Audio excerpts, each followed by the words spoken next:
Assalamualaikum warahmatullahi wabarakatuh. Jumpa lagi dengan J-Workshop, channel belajar berbagi belajar. Kali ini di malam yang cukup sunyi, ada suara jangkrik krik krik krik. Nah, ini saya bakal berbagi pengalaman yang selama ini sering saya alami ketika menghadapi trouble, khususnya di motor-motor Honda PKM FI. Mudah-mudahan bermanfaat untuk kita semua. Jadi proses-prosesnya mudah-mudahan nggak jadi jebakan lah untuk kita. Oke, nah biasanya motor kondisi datang biasanya ada yang berebet, ada yang mati total, atau yang jelas datang bermasalah lah. Pengecekan pertama yang saya lakukan rata-rata di bagian box spring, terus larinya ke bagian kontak. Jadi untuk teknologi PKM FI-nya punya Honda rata-rata bawaan di Beat, terus di Vario itu mereka memakai kontak dengan 4 pin. Yang 2 pin itu untuk lampu, yang 2 pin untuk bagian injeksinya atau kelistrikan di engine-nya. Nah, itu sering bermasalah. Biasanya penyakitnya itu kadang gasnya terasa kosong, tapi nggak sampai berebet, nggak. Kadang sering kambuh lah, penyakit itu sering kambuh. Jadi pernah kejadian ada yang sampai udah ganti aki, ganti injektor dan lain-lain, ternyata kerusakannya hanya di kontak. Di konten saya sebelumnya udah ada untuk pemeriksaan kontaknya, silahkan dilihat-lihat kontennya. Terus selanjutnya setelah itu Bang Ipan biasanya Bang Ipan?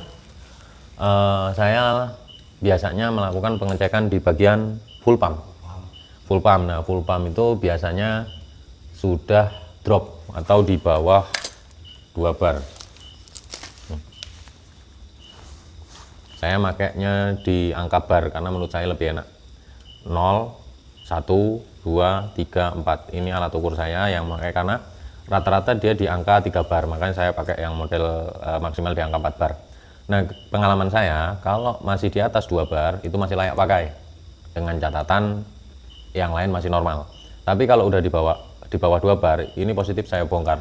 Full pumpnya saya bongkar. Nah, biasanya kerusakan di full pump, ini yang pertama, ini rotak. Rotak ini saya lepas dari full pumpnya, terus saya tes untuk rotaknya sendiri. Nih.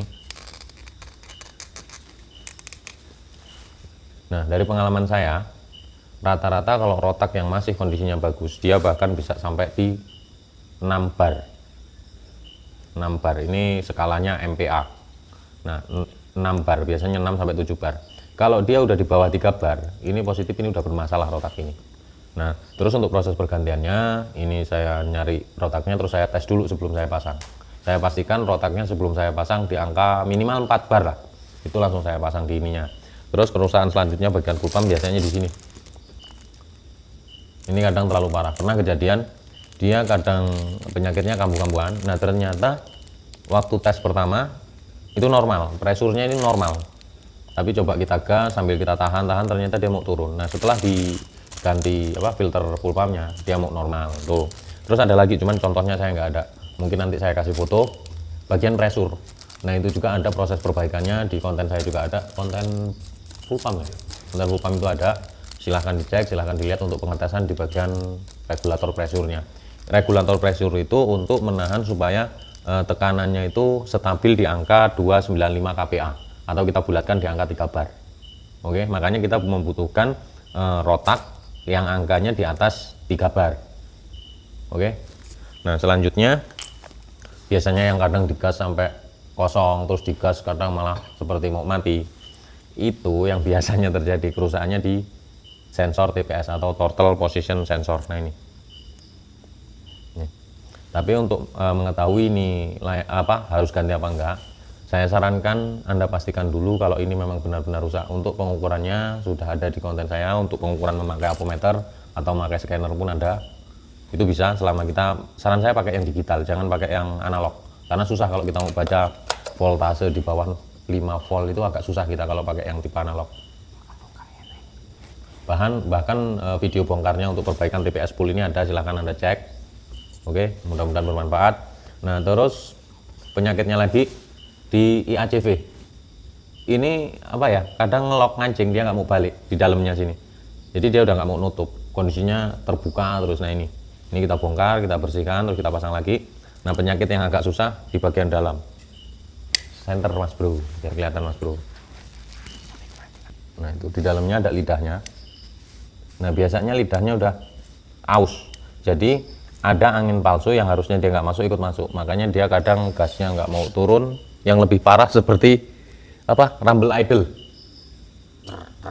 seperti timing kuda yang paling parah. Nah itu biasanya dari sini ketahuan. Ketika kita gerakin ini dia apa, celahnya terlalu banyak. Kalau celahnya masih dikit ini masih layak pakai lah. Nah itu terus di injektor ini injektor.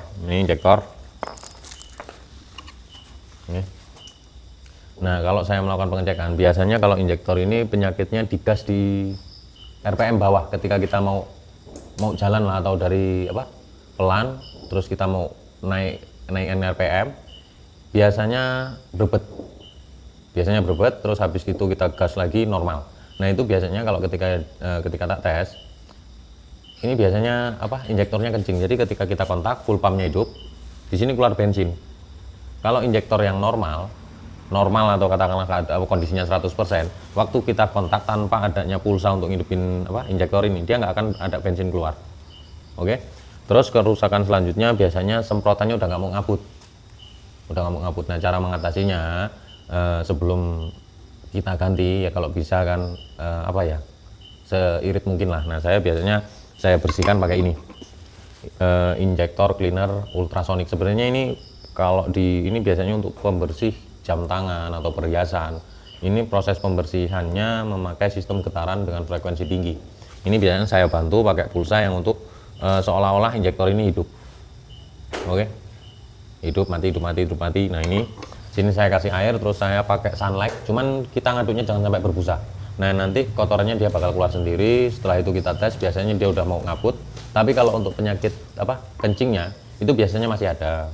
Cuman selama presurnya ini maksimal, presurnya ini di angka minimal 25 ke atas lah, injektor dengan kondisi kerusakan tersebut masih bisa kita pakai. Walaupun di scanner keluarnya di angka 3 mili per second, tapi masih layak pakai kalau untuk iritana. Cuman lebih bagus kalau memang ini mau diganti. Oke. Nah terus tidak lupa yang sering bikin jebakan ini sepele, kadang ini dia dalamnya nggak rusak, dia masih bagus, cuman ternyata tahanannya udah melebihi batas. Tahanan dari apa kepala busi ini standarnya 4 sampai 5 kilo ohm. Ini sering jadi jebakan karena saya pernah kejadian itu. Ini terus untuk yang lain saya rasa cukup untuk sistem injeksi, rata-rata penyakitnya di situ. Walaupun kadang pengalaman saja itu nggak cukup. Yang jelas jangan pernah berhenti belajar, karena itulah tugas kita sebagai tuzer.